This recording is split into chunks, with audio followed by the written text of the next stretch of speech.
Right now, daylight savings is on, so we are exactly 12 hours Oh, apart. okay. Interesting. There we go. Right. I see the CN Tower. Oh, you know where you are now. Cool. I know All where right. we I'm are. gonna I'm gonna introduce you now, Daniel. Hello, everyone. Welcome to the When at Work podcast. You're with your host, Julian Leahy, and today I'm joined by the fantastic Daniel Francavilla from Toronto, Canada. Welcome to the show, Daniel. Thank you so much, Julian. I'm happy to be here. See, I told you I was going to bring the energy out when I started. That's right. That's right. I know there's a massive time difference, but morning for me, evening for you, but we made it work. We found the Hey, time. that's right. Yeah, I've got a time for everybody, and even Europe is the tricky one. But I do them midday on Wednesday to get them in. But we're all here, and Daniel, tell us. Well, what we're going to talk about today, first of all, is creating impact and growth on a budget. And I like this topic because I think it teaches you how to actually be efficient with what you're doing and get good results with what you're doing, and you don't need to spend a lot of money. So, give us some information based on what you're doing, some tips that you can help us with in terms of how do we create impact and growth without blowing out the Facebook ad account. Yeah, that's a huge one.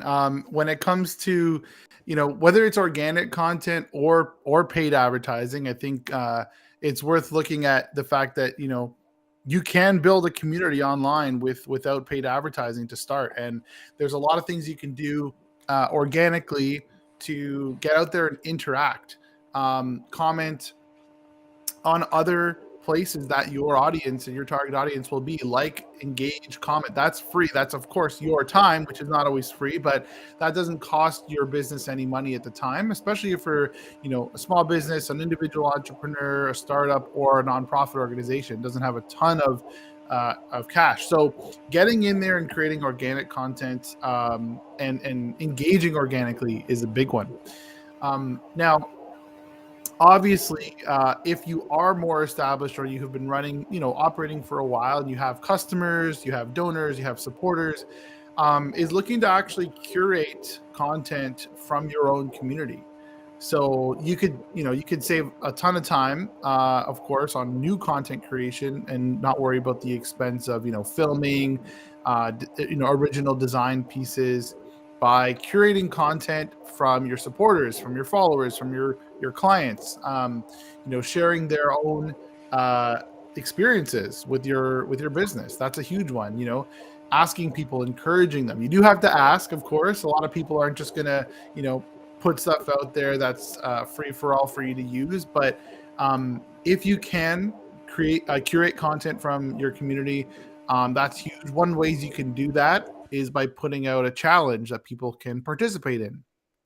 Get them to share their submissions on your own platform, whether it's using your hashtag or not, and being able to use those submissions later. And I think if you can also put out content that's impactful or informative that people can actually respond to, you can then remix those responses and those comments. So those are just a couple of the ways to start with when it comes to getting some content at a low cost. The competition one's interesting. Have you done that? Can you tell us about the competition that you ran, and what sort of content you were getting, and what how you did it? Yeah, for sure. So competitions are great when it comes to submitting. So one of our clients, for example, one of the clients I worked with is a pizza pizza company, restaurant.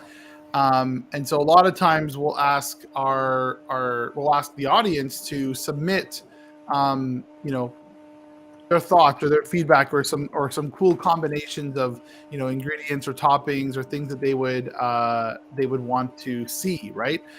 So it's actually a good way to get feedback if you want it as well. But if you wanted to make it just more fun and out there, right, you could ask them, what's the worst topping you could have on a pizza, for example, or what's something you would never want to see in a pasta dish, and getting those people to comment that. And then of course you could reshare those responses, create graphics, create videos, create Instagram stories, with a collage of different answers, and it kind of gives you some fun content that's curated by the community. Another thing that we've done there is taking tweets or posts from like say a celebrity or a thought leader, which is you could also consider that curated content, and sharing that. So, for example, like we've taken clips from the show Friends, the TV show, and there's clips about like them having pizza for breakfast, for example, right? So just kind of repurposing that, even if it's not from your own audience, right? Adapting those like gifs and things that are kind of out there in the public, and adding a spin on it to your brand, can definitely help your content go a lot further without creating something completely from scratch. Interesting. And the other thing you talked about was engaging. Now, tell us how you did that. It's one of those things where it sounds like something that would be hard to keep doing. Like you might do it 1 or 2 days or even a week and then just forget all about it. So, For sure. tell us what you do there. So one of the strategies that you can use for engagement and kind of ramping that up, you may have heard, if you're in the marketing world, you definitely would have heard of Gary Vaynerchuk, Gary V, and he has this strategy called the $80 strategy, which is a really good way to start scaling this engagement and forcing yourself to do it on an ongoing, regular basis. So at my agency and my own practice, we actually have done this and do it often. It's just a matter of choosing content. Let's say choose 10 different hashtags within your niche, right? And then commenting on 9 posts every single day that you choose from that are maybe relevant to engage with. Maybe the person looks like they could be interesting, or they could be a potential customer of yours. And so the $80 is just that you're leaving your 2 cents. So you're going on Instagram, leaving your 2 cents on 9 posts in 10 different hashtags that are relevant. So when you add that up, it equals $1.80, right? That's kind of the funny formula there. You definitely don't have to do those exact numbers. But what that does is you get the content creator's attention, or the individual's attention. You hope that some of those people will actually look at and say, hey, who the heck is this? Or what is this brand? They'll check out your profile. Maybe they'll engage back. Maybe they'll give you a follow if they think it's relevant, right? So it's just one way to engage. Even if you have not much out there for people to engage to, it gives you some way of getting out and engaging on their own content as well. And what do you do this on? LinkedIn or Facebook or what? This works really, really well on Instagram. A lot of times on Instagram, people love comments, of course, on any platform, but on Instagram, people are very often to check out and throw someone a follow back. Sometimes on platforms like Twitter, for example, a like or a favorite on a tweet doesn't really necessarily mean you're gonna start a whole conversation with them. But on Instagram, commenting back, people do love to see who's engaging, and they'll check out your profile. So the good thing with Instagram is if you have a business page, a business account on Instagram, you can track profile visits, right? So even if people aren't following you, you can track the fact that, okay, out of these 100 and so comments I left, 80 something people came to my page as a result. And I think regardless of if they follow, it's a great way to count those statistics on Instagram. Cool. I wonder if you could do that with an automated bot. What do you think about that? Yeah, you definitely could. There are some, there are a lot of people that definitely try to do it through automated. You could leave generic comments, like, "Oh, great post," but I think people call those out, and you can check they're pretty spammy. The Instagram algorithm is getting even better at reducing the amount of those comments, and even comments that are like one emoji, for example. If you go around commenting a happy face or a thumbs up on hundreds of people's posts, Instagram will definitely flag that. So there is a platform, though. It's a platform. It's called $80. I think it's $80.com, the word 80. And they built that off of Gary V's strategy to help you manage it. So there is a software where you can kind of, I haven't personally used it, but I know people on my team have used it. I've done it the manual way, but you can definitely use a software to help you keep that all organized and tracked. Yeah, it's got to look real, and people can tell, like you say, if it's just a fake comment. And the other thing you got to worry about is like on what happened on, I think it was Twitter, where people were using automated tools, and then maybe 2 years later they were getting banned when the algorithm catches up and works out some of, So you might think you're going great, and then all Yeah. of a sudden you get wiped out. So Yeah. and Or speaking of, I was going to say, or you find out that on Instagram, there's something called being shadow banned where you don't actually know it, but Instagram is serving your content to way less people. And you'll start to see those results and you don't know why. And it could have been, like you said, Julian, something that you did a while back that you may have tried. yeah, you can't fake it. I mean, you've got to keep it real. Gary V. Speaking of Gary V, he never automates anything. One of the things he talks about was with automation is his nightmare scenario was like he comments on some post and say some massive event has happened, like a war invasion or 9/11 that he Yep. wasn't expecting, and because he's got this automated system, he basically gets himself cancelled overnight. So that's another thing. Yeah. You could come across as insensitive. It could actually do more Exactly. harm than good. That's for sure. And when you're trying to grow your personal brand, especially, it's hard to make recovery from those types of things. But when you're growing your company brand, again, like it's so easy for someone to just ignore you, ignore your company, and say, dismiss it. I'm not going to consider them because they did this one thing this one time, right? So people are very aware of those things now, and there could be sensitive situations that you're commenting on people's Instagrams, right? So they could do a post about their grandmother passing away, or that them doing a post announcing they have this serious illness, and you're commenting something totally unrelated, and that's more harm than good. Yeah, there's another strategy that a previous guest was talking about, where you basically wait for these big industry events that are related to your industry, and they always put out hashtags. Like it might be a big conference, and you just get on the big players and retweet what they're doing and use the hashtags, and it gets a lot of eyes on what you're doing, and they Yeah. manage to scale up just by doing that. It's actually funny. So in the earlier days of Twitter, maybe like, I don't know, almost 10 years ago now, um, at a lot of conferences and events, I would do the same thing as I would follow all the speakers, follow the organizer, look at who the organizing account is following, knowing that, of course, they're going to see that I'm now tweeting about the event. When they check my profile, all my tweets are going to be relevant because they're using that hashtag, right? You may choose to like favorite a few of the tweets that are in the hashtag and follow those people. And you can actually develop that because that's a real kind of organic community that's forming, right? Is all the people that are attending this event.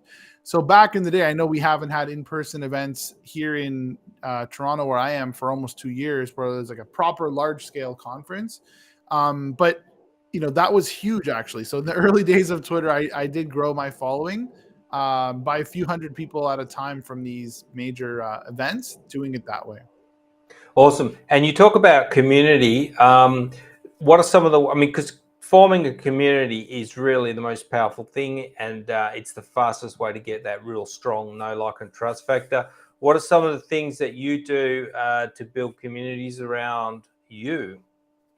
Yeah, so that's huge. I think the number one thing that you can do is to provide value and not kind of holding everything back, putting everything behind a paywall or a subscription.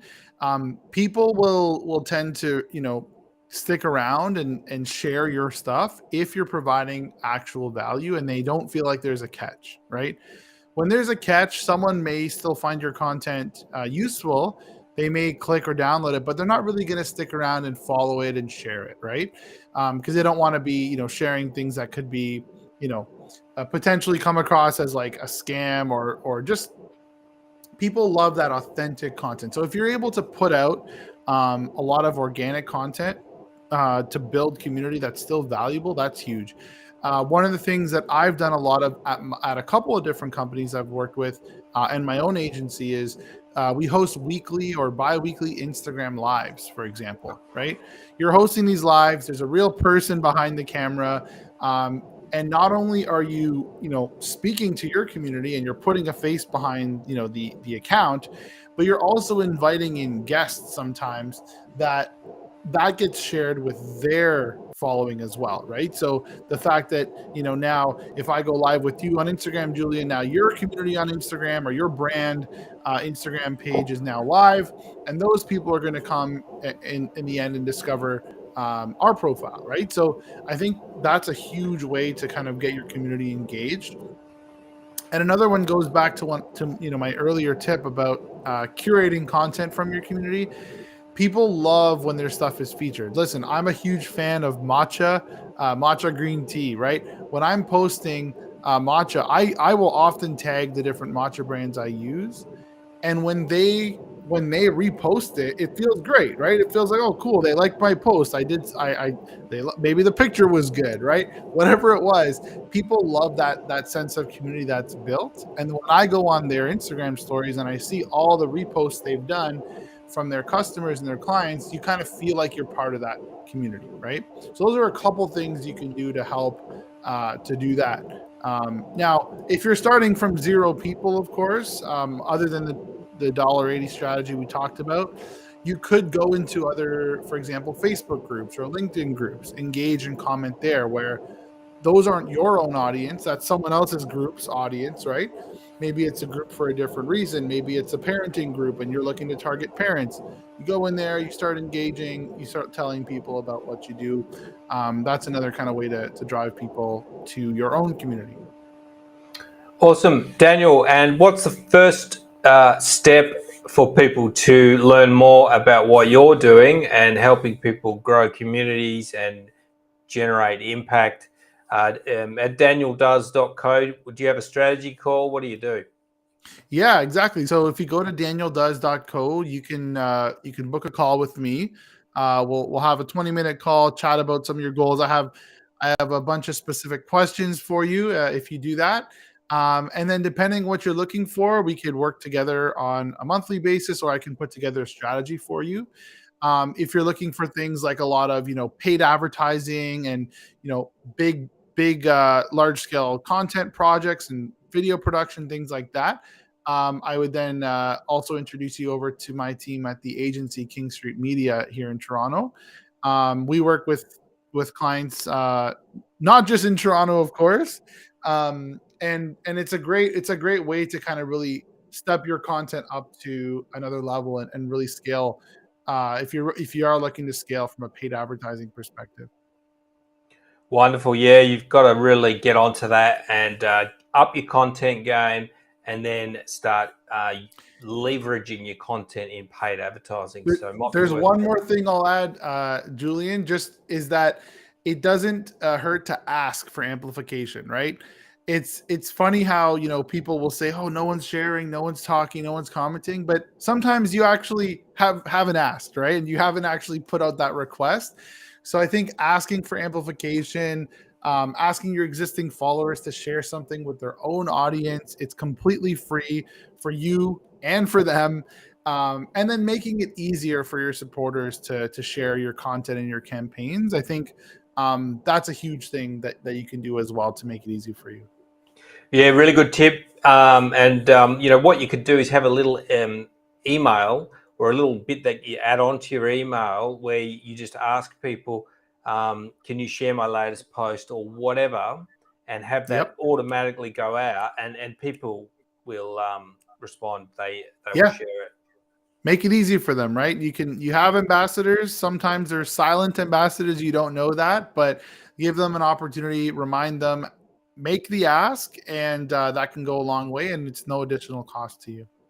Yeah, definitely. Good stuff. Some really good info there. It's got me thinking about things. This is what I like, having a lot of these marketing, branding guests on. It makes me think about what I'm doing with my business, and it gives you ideas. So thanks for coming on, Daniel. Lots of excellent information there. Yes, thank you so much for having me, Julian. It was great being part of your show.